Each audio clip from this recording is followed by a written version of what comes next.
One morning, my family and I went to my grandparents' house in Mississippi. My sister and I always used to play in their large backyard, which overlooked a sprawling ravine. I was especially excited today because my sister and I had planned a hike down the ravine before lunch. The climb down was quite a bit more difficult than I had expected due to the steep hillside, but my sister, being 3 years older, seemed to make short work of it, and once we reached the bottom, we were off into the woods. It was only a minute or two before we came across an old run-down hut. It looked as if someone had been squatting in it years earlier. We slowly approached the front door, and I got a bit of a glimpse inside. Everything was dirty and moldy, and looked as if it had been long abandoned. Without warning, my sister loudly yelled out, "We have to leave, now." The sheer panic in her voice was enough for me to not even give it a second thought. We quickly turned away from the hut and started to run. I barely got one step in before I saw it. In plain view, there was a pile of severed limbs from the elbows and knees down. I could barely comprehend what I was seeing or how I had only just now noticed such a horrible monstrosity. Every little remnant of skin had been savagely torn away, revealing the rotting wet flesh beneath it, all stacked in a disturbingly neat pile against an old mossy maple tree. I stood in shock, staring at the tidy pile of torn limbs for what seemed like hours. Eventually, my sister frantically tapped my arm in horror.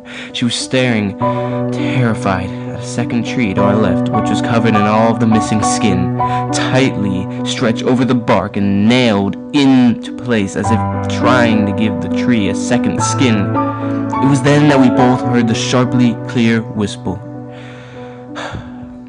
"They'll never find you." I instantly felt the urge to scream at the feeling of absolute terror as we started running as fast as we could towards the steep incline of the ravine edge. I used my hands as extra momentum against the steep terrain. My sister was quite a ways ahead of me. After running for what seemed like forever, I could hear my mom's cheery voice laughing and joking with my grandparents in the backyard. I saw my sister disappear over the sharp crest of the hillside. I could hear her screaming to my mom and hear them both realizing that I hadn't made it to the top yet. I was just able to see into the backyard, see my mom running towards me, and it happened. I slipped at the edge of the yard and started to slide back. I had only missed my mother's outstretched hand by mere inches. I had almost stopped myself sliding as my foot caught on something and I tumbled. I couldn't even feel the pain of rolling through the sharp brush on the hillside as I was being overcome by fear of where I was falling to.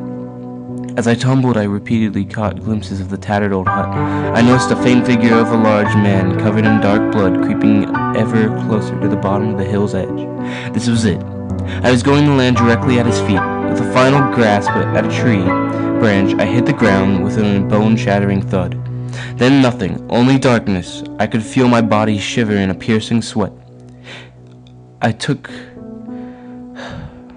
a breath to realize that I was in my bed, so frightened that I literally could not move.